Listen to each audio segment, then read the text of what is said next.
আজকে আমি আপনাদেরকে দেখাবো চুয়াডাঙ্গা জেলার একটি প্রাকৃতিক বিনোদন কেন্দ্র।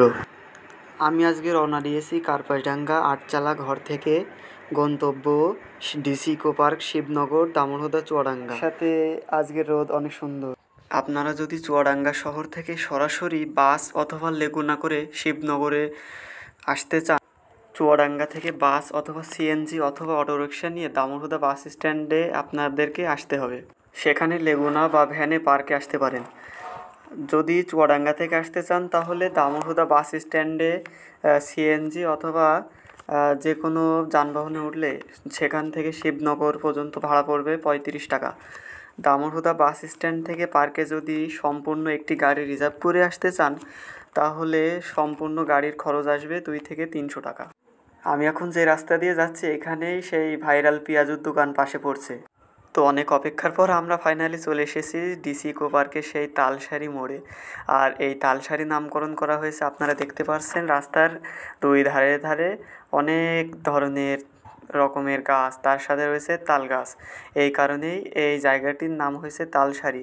রাস্তার দুই পাশে সারি সারি তাল গাছ রোপণ করার কারণেই এই জায়গাটির নামকরণ করা হয়েছে আসলেই তালসারি। তো বন্ধুরা, ফাইনালি আমরা পার্কের সামনে চলে আসলাম। ওই যে গেট দেখা যায়। তো এখন আমরা মোটরসাইকেল স্ট্যান্ডে রাখার জন্য ভিতরে ঢুকাই দিয়েছিলাম। মনে হয় টিকিট কেনা লাগতে পারে। তো আমরা এখন হ্যালো ভিউয়ার্স, আসসালামু আলাইকুম। Welcome to my YouTube channel and welcome to my blog. তো আজকে আমি এসেছি চুয়াডাঙ্গা জেলার সব থেকে যে সবুজ গাছপালায় ভরা যে একটি বিনোদন কেন্দ্র রয়েছে সেটি হলো ডিসি ইকো পার্ক। তো আমি ডিসি ইকো পার্কের ভিতরে আজকে আপনাদেরকে অনেক কিছু দেখাবো। তো চলুন ভিডিওটি শুরু করা যাক। তো বন্ধুরা, আমি এখন টিকিট কাটবো। টিকিটের এখানে প্রবেশ মূল্য জন প্রতি 20 টাকা। যেহেতু আমরা দুইজন ছিলাম তো দুইজনের জন্য টিকিট কাটতে হলো। তো টিকিট কাটার পরই আমরা ফাইনালি পার্কটিতে প্রবেশ করব। তো আমি টাকা দেওয়া শুরু করলাম লোকটাকে, লোকটা আমাকে টিকিট দিচ্ছে। তো আমরা এখন টিকিট কাটার পরে ভিতরে প্রবেশ করব।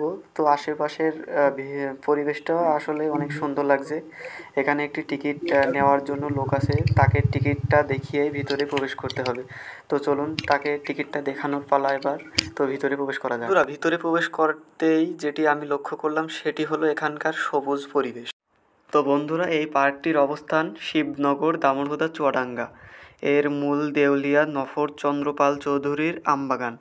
এটির প্রাথমিক রূপ 1895 সালে শুরু হয়। পরবর্তীতে অবহেলার শিকার হয়ে এটি গহীন জঙ্গলে পরিণত হয়েছিল। পরবর্তীতে সংশোধনের কাজ হয় 2013 থেকে। বৃক্ষরোপণ ও সংরক্ষণ হয়।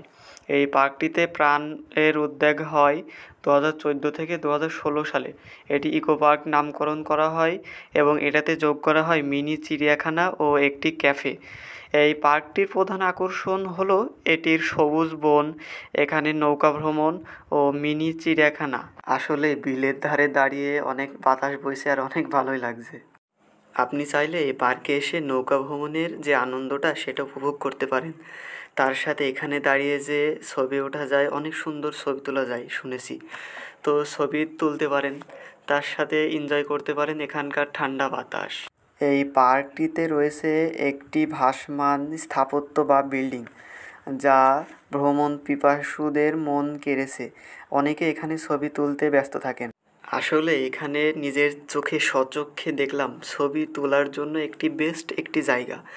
আজকের প্রাকৃতিক পরিবেশটাই আসলে অনেক সুন্দর। তো আমিও আর বাদ যাই কেন বলুন, আমিও আমার জন্য কয়েকটি ছবি তুলতে ব্যস্ত হয়ে পড়লাম। তো এই পার্কে অনেক গাছপালা রয়েছে। এখানে এখন বর্ষার কারণে পানি অনেক বেশি। এটা একটা বিল্ডিং, এটা পরিকল্পনা ছিল। আসলে আজকের আবহাওয়াটা অনেক ভালো। এই পার্কটিতে রয়েছে অনেক ধরনের রাইডস, তার মধ্যে এই হাঁসের রাইডটি আপনি করতে। তো এখানে শিশুদের জন্য রয়েছে মাছের রাইড, ঘোড়ার রাইড, আর এটির বড় একটি রাইডস রয়েছে, সেটি হচ্ছে নাগরদোলা। আর আমি নাগরদোলা চড়ি নাই কখনো, তো সময় পাইলে চড়বো। বন্ধুরা, পার্কটির যত ভিতরে প্রবেশ করতে লাগলাম ততই অরণ্য ও গভীর জঙ্গল লক্ষ্য করতে পারলাম। এখানে প্রতিটি জায়গায় বসার জন্য রয়েছে বেঞ্চ। বন্ধুরা, এই পার্কটিতে আরও একটি জিনিস লক্ষ্য করলাম, সেটি হলো একটি রেস্ট রুম, যেটি সবার জন্য উন্মুক্ত নয়। তো এখন দেখতে পেলাম এটাই তালাবদ্ধ। তো বন্ধুরা, পার্কটিতে অনেক ঘোরাঘুরির পর এবার আমরা পার্ক থেকে চলে যাব। আসলেই আজকের দিনটা অনেক সুন্দর ছিল।